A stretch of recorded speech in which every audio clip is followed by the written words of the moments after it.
World নিউজে আপনাদের স্বাগত। সঙ্গে রয়েছে আমি অমৃতা। নজর রাখবো হেডলাইন্সের দিকে। ভারতের ওষুধে 100% কর, দ্বিগুণ হতে পারে দাম, হুঁশিয়ারি ডোনাল্ড ট্রাম্পের। প্রসাধনীতেও বাড়তি কর বসালো আমেরিকা, পরিস্থিতির দিকে নজর দিল্লির।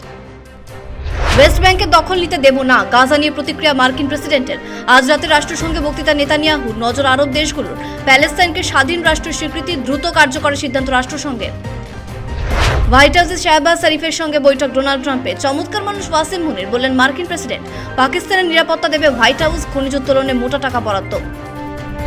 30 বছর আমেরিকায়, 73 বছরের বৃদ্ধাকে ফেরানো হলো ভারতে। ঘুমাতে দেওয়া হলো বিমানের মেঝেতে, হাত কড়া পড়ালো আমেরিকার পুলিশ, রাখা হয়েছিল ডিটেনশন ক্যাম্পে। আসছে বিস্তারিত খবরে। ভারতে ওষুধের উপর 100% কর বসালো আমেরিকা। এর ফলে ওষুধের দাম দ্বিগুণ হওয়ার সম্ভাবনা। মার্কিন প্রেসিডেন্ট ডোনাল্ড ট্রাম্প বলেছেন, রাশিয়া থেকে তেল কেনা বন্ধ করতে হবে।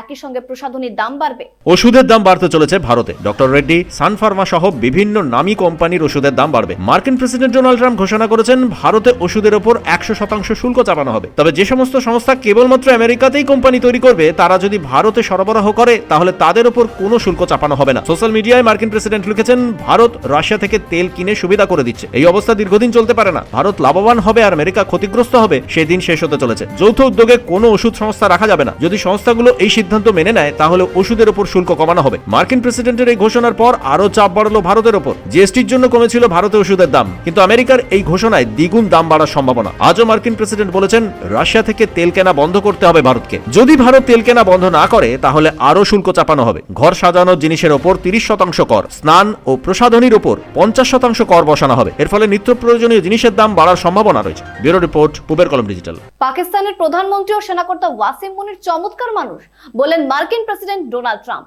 হোয়াইট হাউসে তিনি বৈঠক করেন। পাকিস্তানের নিরাপত্তা নিয়ে দীর্ঘ আলোচনা হয়েছে বলে সূত্রের খবর। পাকিস্তানের প্রধানমন্ত্রী শাহবাজ শরীফ আর সেনাকর্তা আসিম মুনিরের সঙ্গে হোয়াইট হাউসে দীর্ঘক্ষণ বৈঠক করলেন মার্কিন প্রেসিডেন্ট ডোনাল্ড ট্রাম্প। মার্কিন প্রেসিডেন্ট বলেন, শাহবাজ শরীফ মহান নেতা, আসিম মুনির চমৎকার মানুষ। দুজনের সঙ্গে বৈঠক করে আমি খুশি। এর বাইরে আর কোনো মন্তব্য করেননি মার্কিন প্রেসিডেন্ট। এমনকি পাকিস্তানের প্রধানমন্ত্রীও কোনো মন্তব্য করেননি। সংবাদ মাধ্যমের কাছে মুখ খুলতে চাননি মার্কিন প্রেসিডেন্ট।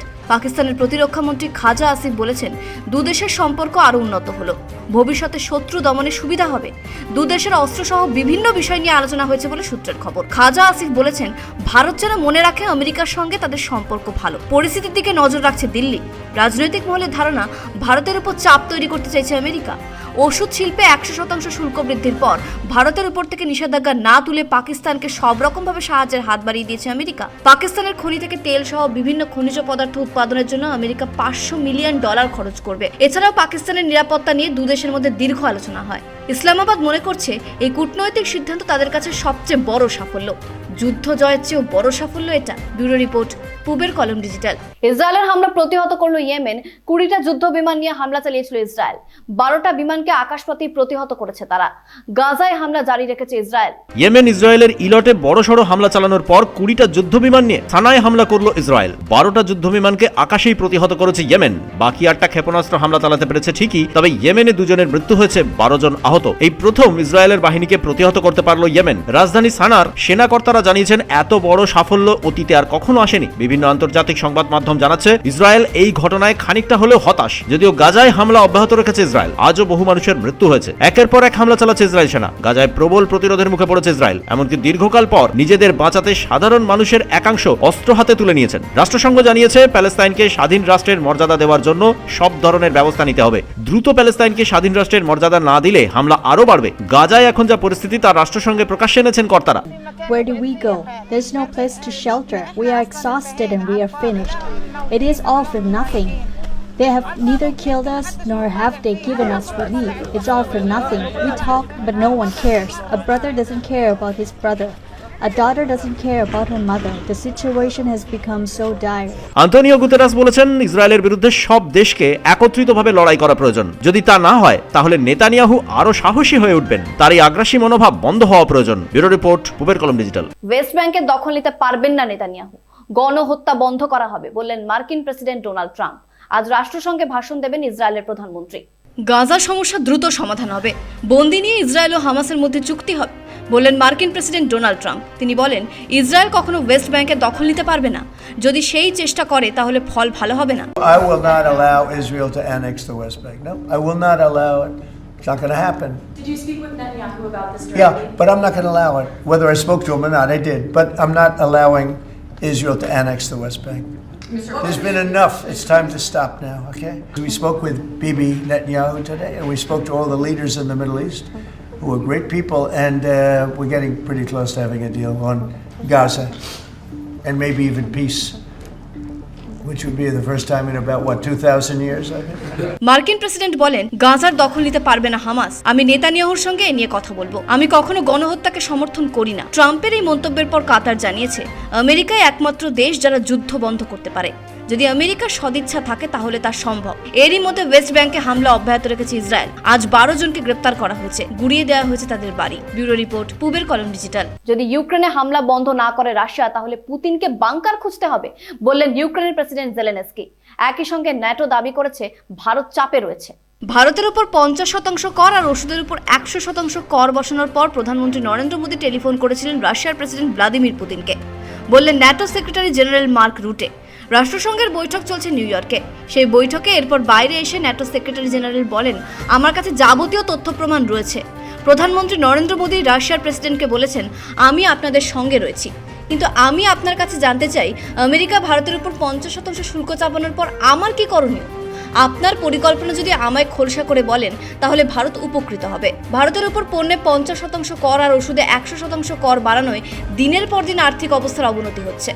ন্যাটো সেক্রেটারি জেনারেলের এই মন্তব্যের পর দিল্লি কোনো প্রতিক্রিয়া দেয়নি। Within 50 days, he will slam secondary sanctions on countries like India, China and Brazil. So my encouragement to these three countries particularly is, if you live now in Beijing or in Delhi, or you are the president of Brazil, you might want to take a look into this, because this might hit you very hard. So please make the phone call to Vladimir Putin and tell him that he has to get serious about peace talks, because otherwise this will slam back on Brazil, on India and on China in a massive way. So I think it was a very smartly, wisely designed announcement yesterday by President Trump, but also the weapons I think is very important, and we will find the money in Europe to make sure that Ukraine has what it needs to be in the best possible position during these peace talks. Mark রুটে বলেন, মার্কিন president Donald Trump হুঁশিয়ারি দিয়েছেন, NATO অন্তর্ভুক্ত দেশগুলোর উপর 50 থেকে 100% কর বসানো হবে। যদি এই সব দেশ রাশিয়া থেকে তেল কেনে, তাহলে এই সিদ্ধান্ত নিতে বাধ্য থাকবে আমেরিকা। মার্ক রুটে বলেছেন, যুদ্ধ বন্ধ করাই হলো আমেরিকার প্রেসিডেন্টের প্রধান উদ্দেশ্য। ন্যাটো দেশগুলো সিদ্ধান্ত নিয়েছে, প্রয়োজনে তারা ইউক্রেনকে যথাযথ সাহায্য দেবে। রাশিয়া ইউক্রেন যুদ্ধের মধ্যে এই প্রথম পুতিনকে সরাসরি হুমকি দিলেন জেলেনস্কি। তিনি বলেছেন, হয় যুদ্ধ বন্ধ করুন, আর নতুবা এমন আশ্রয়ের খোঁজ করুন যেখানে বোমা আপনাকে খুঁজে পাবে না। যদি মস্কো হামলা অব্যাহত রাখে, তাহলে ইউরোপীয় দেশগুলো আপনাকে পালাবার পথ দেবে না। আপনার জন্য সেটাই হবে শেষ পরিণতি। বাইট। ন্যাটো জানিয়েছে, বন্দুকের ট্রিগারে আঙুল দিয়ে রেখেছি। যে কোনো মুহূর্তে ভয়ঙ্কর পরিণতি হতে পারে রাশিয়ার। যদি রাশিয়া আকাশপথ লঙ্ঘন করে, তাহলে যে কোনো ধরনের ব্যবস্থা নেবে ন্যাটো। ব্যুরো রিপোর্ট, পূবের কলম ডিজিটাল। 73 বছরের বৃদ্ধাকে হাত করা পরিয়ে ভারতে ফেরত পাঠিয়ে দিল আমেরিকা। বিমানের মেঝেতে ঘুমাতে দেওয়া হয় তাকে। অভিযোগ করেছেন হরজিৎ কৌরের আইনজীবী। 33 বছর আগে তিনি গিয়েছিলেন ক্যালিফোর্নিয়ায়। হাত করা পরিয়ে 73 বছরের বৃদ্ধাকে ক্যালিফোর্নিয়া থেকে ভারতে ফেরালো আমেরিকার পুলিশ। ক্যালিফোর্নিয়ার ডিটেনশন ক্যাম্পে রাখা হয়েছিল তাকে। সেখানে ন্যূনতম সুবিধাটুকু মেলেনি। এমনকি ছোট চার্টার্ড বিমানে করে তাকে দিল্লিতে পাঠানো হয়। হরজিৎ কৌরের সঙ্গে ছিলেন আরো 131 জন ভারতীয়। বিমানের মেঝেতে ঘুমোতে দেওয়া হয় তাকে। অভিযোগ করেছেন 73 বছরের প্রবাসী বৃদ্ধার আইনজীবী। হরজিতের হাত করা পড়া ছবি দেখিয়ে আইনজীবী বলেছেন, আমেরিকা এখন মানবিকতাও ভুলে গেছে। বৃদ্ধাকে সম্মান পর্যন্ত দেওয়া হয়নি। 1992 সালে শিখ মহিলা হরজিৎ কৌর ছোট 2 ছেলেকে নিয়ে ক্যালিফোর্নিয়ায় গিয়েছিলেন। 30 বছর ধরে তিনি উত্তর ক্যালিফোর্নিয়ায় থাকতেন। তার সঙ্গে থাকতেন 2 ছেলে, নাতি নাতনিরা। ডোনাল্ড ট্রাম্প দ্বিতীয়বার ক্ষমতায় আসার পর আমেরিকার ডেমোক্র্যাট জনপ্রতিনিধিরা জানিয়েছেন, 73 বছরের হরজিৎ কৌর শিখ সম্প্রদায়ের সম্মানীয় মহিলা। তার বিরুদ্ধে কোনো ফৌজদারি মামলা নেই। তাছাড়া তিনি আমেরিকার আইন মেনেই প্রতি বছর কর দেন। যখনই তিনি ভারতে যান, তখন ভারতীয় দূতাবাস ও আমেরিকার সব নিয়ম মেনেই যান তিনি। এমন কোনো নজির নেই যে তিনি আমেরিকার আইন ভেঙেছেন। ব্যুরো রিপোর্ট, পূবের কলম ডিজিটাল। ওয়ার্ল্ড নিউজ এখন এই পর্যন্তই। দেখতে থাকুন পূবের কলম ডিজিটাল।